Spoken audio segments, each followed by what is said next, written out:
Look, after decades around banks, markets, and client portfolios, I've learned that nothing makes people more emotional, more polarized, or more misinformed than gold.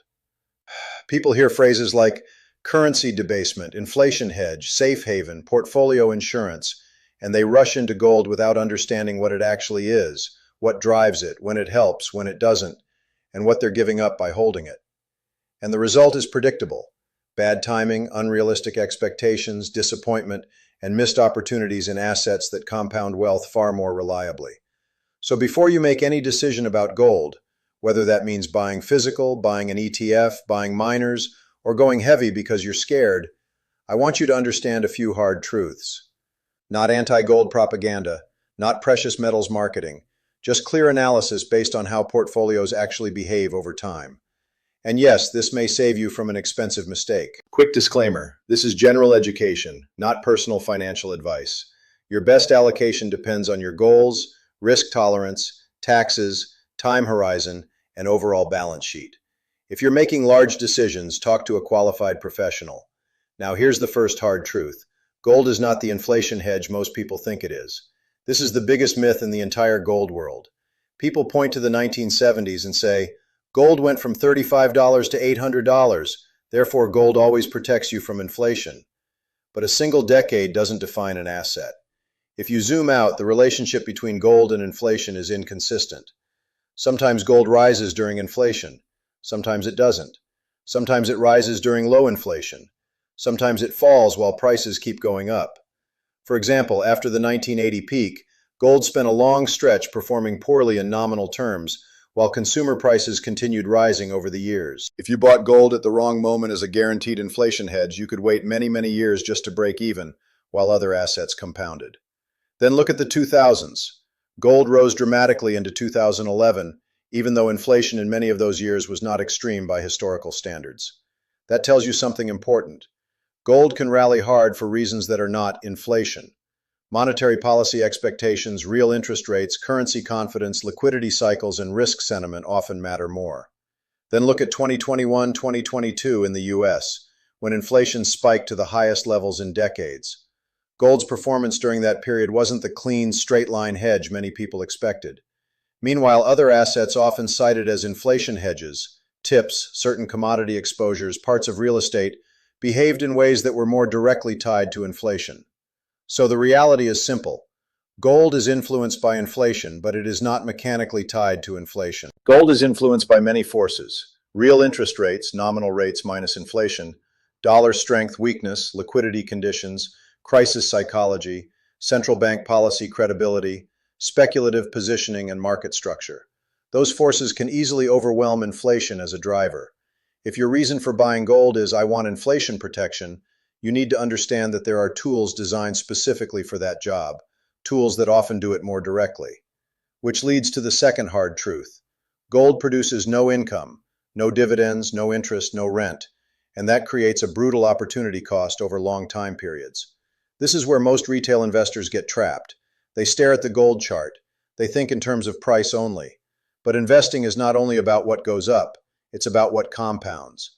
Stocks pay dividends, bonds pay interest, real estate can pay rent. Businesses generate cash flow that can be reinvested. Gold does none of that. Its only return is price appreciation.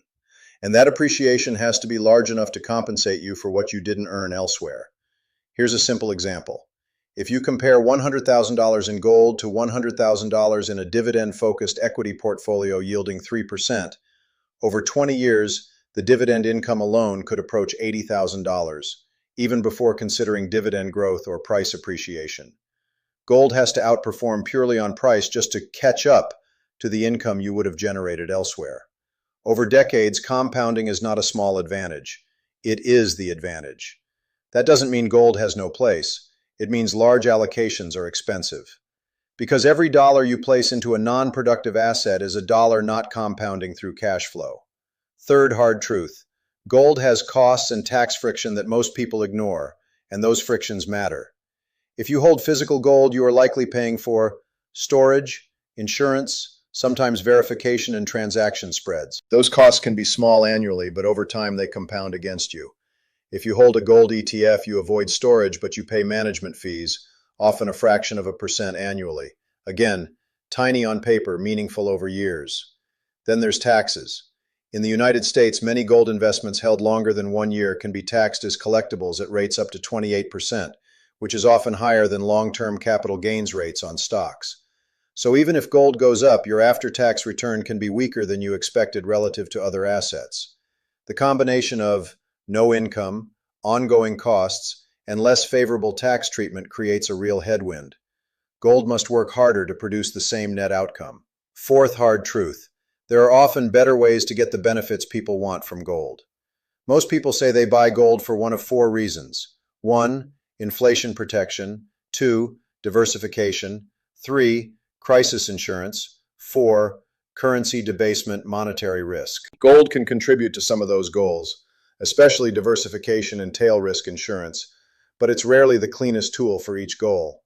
If you want direct inflation linkage, consider Treasury inflation-protected securities, TIPS. They're designed to adjust principal with inflation measures, providing a more direct inflation mechanism than gold's price psychology.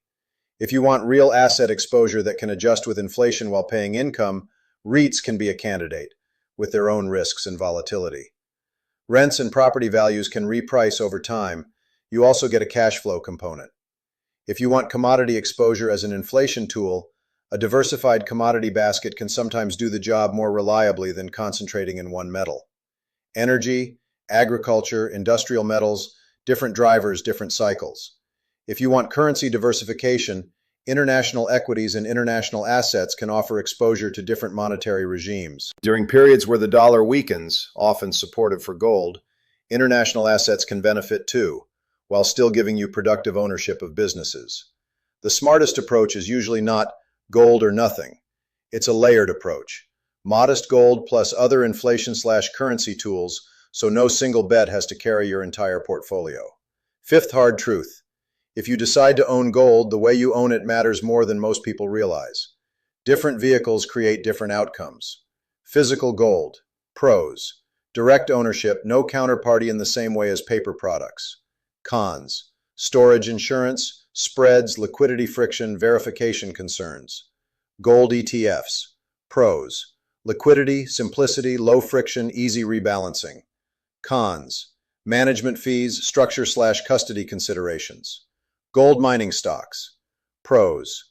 Leverage to gold price in some cycles. Businesses can generate cash flow. Cons. Operational risk, political/jurisdiction risk, energy cost risk, management risk, stock market correlation. Futures/options. Pros. Flexibility, leverage, precision for professionals. Cons. Inappropriate for most long-term investors. Leverage can destroy you. Numismatic/collectible rare coins sold as investments, often extremely high premiums and marketing-driven pricing. Most people should avoid confusing collectibles with bullion exposure. So if you're going to own gold, choose the tool that matches your purpose. If your purpose is portfolio allocation and rebalancing, simple and liquid often wins. Now let's answer the question most people actually care about. When does gold make sense? Gold can make sense when you treat it as what it is best at: portfolio insurance and diversification, at modest size. Academic and portfolio research often suggests that small allocations, think roughly 2% to 10% depending on the investor, can sometimes improve risk-adjusted outcomes by reducing portfolio volatility in certain regimes. But those benefits diminish quickly as allocations rise. Once you start talking about 20%, 30%, 40% in gold, you are not diversifying. You are concentrating heavily into a non-productive, volatile asset with meaningful costs and tax friction.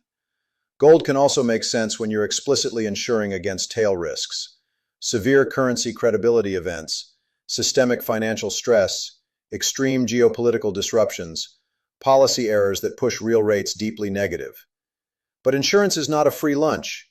You pay for it through opportunity cost, because most of the time, in normal conditions, productive assets outperform.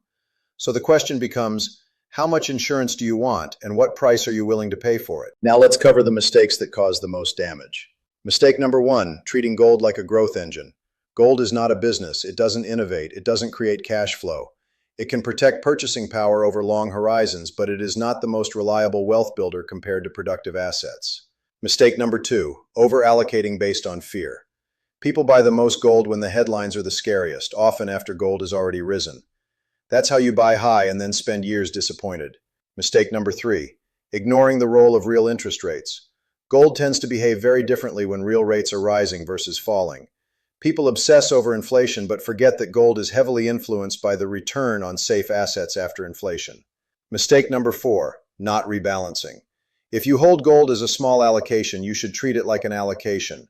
Rebalance when it runs hot, add when it's underweight. Most people do the opposite. They chase what just worked. Mistake number 5, buying the wrong vehicle. Paying massive premiums for special coins, using leverage without expertise, or buying miners expecting them to behave like gold bars. These mistakes create unnecessary risk. Now let's put this into a practical, sane framework you can actually use. Before you buy gold, ask yourself these questions. 1. What is gold supposed to do in my portfolio? Inflation hedge? Crisis insurance? Currency diversification? If you can't answer this clearly, you'll panic trade it later. 2. How much am I considering? If it's more than 10% for most investors, you should have a very specific reason and understand the opportunity cost. 3. What am I giving up to hold this? Lost compounding, dividends, interest, and possibly tax advantages. That's the real cost. 4. What vehicle am I using and why? Physical, ETF, miners, each has different risks. 5. Am I buying because of analysis or anxiety? If it's anxiety, pause. Fear is usually how people buy tops. And here's the final point. Gold is neither a miracle asset nor a useless relic. It's a commodity with monetary characteristics. Used wisely, modestly, inside a diversified plan, it can help. Used emotionally, heavily as a substitute for a real strategy, it can hurt you. The goal is not to believe in gold. The goal is to build wealth systematically. Productive assets for growth, sensible hedges for protection, liquidity for life, and a plan you can stick to when the headlines get loud. If you want, tell me your goal: inflation protection, crash insurance, diversification, or I just don't trust the system. And tell me whether you're thinking physical, ETF, or miners. I can rewrite this into a more tailored script for your exact audience and risk profile without pushing hype in either direction.